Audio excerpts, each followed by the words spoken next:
Hannoun here in Abu Dhabi alongside Urijah Faber, who headlines ADXC 518 rematches. Bibiano Fernandes, of course, you guys fought way back in the day, 2006, TKO doctor stoppage win. Here we are 18 years later. What was your reaction when they gave you Bibiano as an opponent here? It was really ironic, actually, because we were looking at all these different opponents, and they threw out so many different names, and I was just basically saying yes to most everybody, and then they weren't able to get guys that they wanted here and there, and then they finally came up with Bibiano, who said he would do it, but I had to cut weight to 145 pounds, and I said, man, the history between Bibiano and I is awesome. On top of that, that same day, my dad randomly came over and had cleaned out his garage and found this poster. And he goes, "Oh, I brought this poster over from 2006." And he rolls it out, and it was 2 hours after they had offered me Bibiano Fernandes, and it was the poster of me and Bibiano from 2006. I said, "Pop, they just offered me this match like 2 hours ago." And he's like, "Really?" And so I was like, "This is a sign." So I followed Bibiano's career. I always respected the fact that he jumped into my world straight out of his world championship in jiu-jitsu with just fearless and believing he could do it. I love that about him. And then I followed his career afterwards, where he was making his name and going on and becoming a world champion years later. So I love his story. I love his spirit. I love that he's a world champion, because for me, when I fight a world champion, if I win that world championship, that's a trophy for me. If I can beat the guy that just won the world championship, what's that make me? So that's the way I look at it. Yeah, and you've competed in so many different grappling matches. You've been quite active lately. How does this one differ? Like the cage, the rule set, how does this one differ to the other ones you've done? Every single jiu-jitsu match I've ever been in has had a different rule set, which is weird about jiu-jitsu. It's not like wrestling. It's like so submission underground with Chael Sonnen show, quintet. I had the Nicky Ryan match. I fought Dustin, one of the guys out of the UFC. I fought Elias Anderson in combat jiu-jitsu, and they've all had different rule sets. So I'm used to that. I'm gonna go for the kill no matter what. I'm gonna try my best to get the guy fatigued and submit him. That's my style. I don't worry about points. I don't worry about losing on points or a judge's decision. Like, for me, that's all BS. It's just politics at that point. And I like this format. It's 3 minutes. You go hard.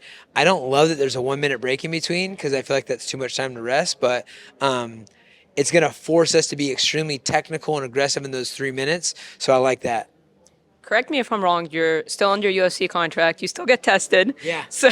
So what's the play here for your career? Are you content jumping into these grappling matches? Could we ever see you back in MMA?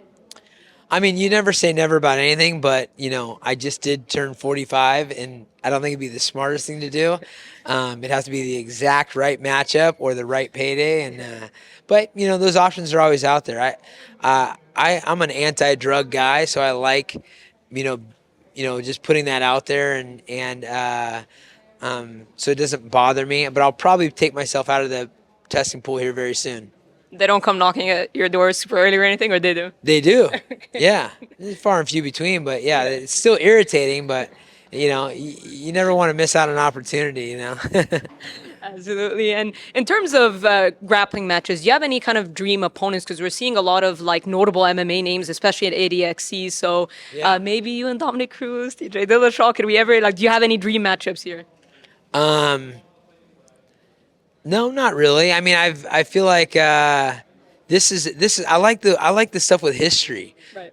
This one with Bibiano, we have history. Like when we did our face off up there, I touched his nose like that because that's what he did to me 18 years ago in the cage, and he just touched my nose. It was really weird. So I got him back.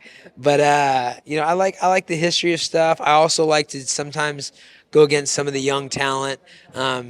I don't know who they are, but if there's a young talent, Nicky Ryan, I didn't really know who he was, but this guy just blew through the whole ADCC championships and submitted everyone at 17, and they wanted me to fight him, and that's a showcase for jiu-jitsu.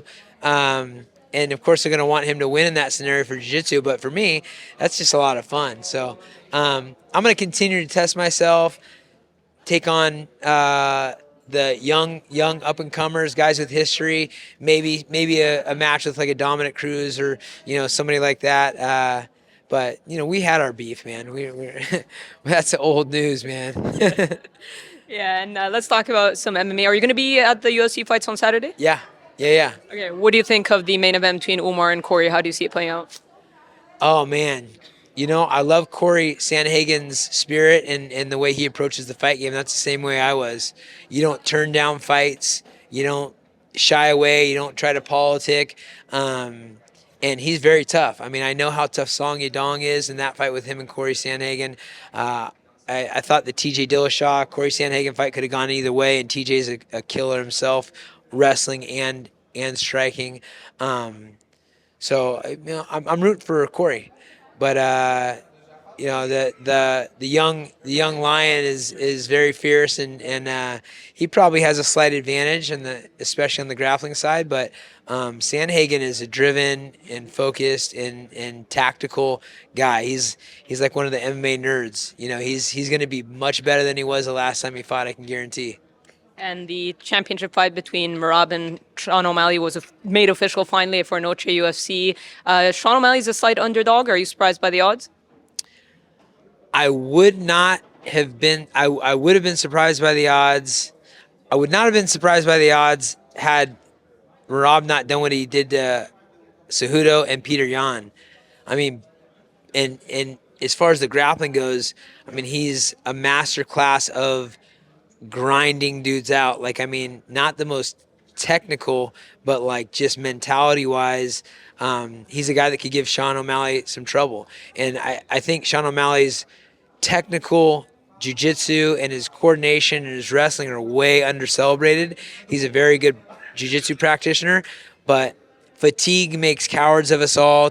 Fatigue can take away technique. And I don't know, I've not gone up against Merab, but it seems like he zaps dude's energy. So if he gets to that point with Sean, I think he's going to win. But Sean can catch him. He's a knockout artist. So it's a 50-50 for me.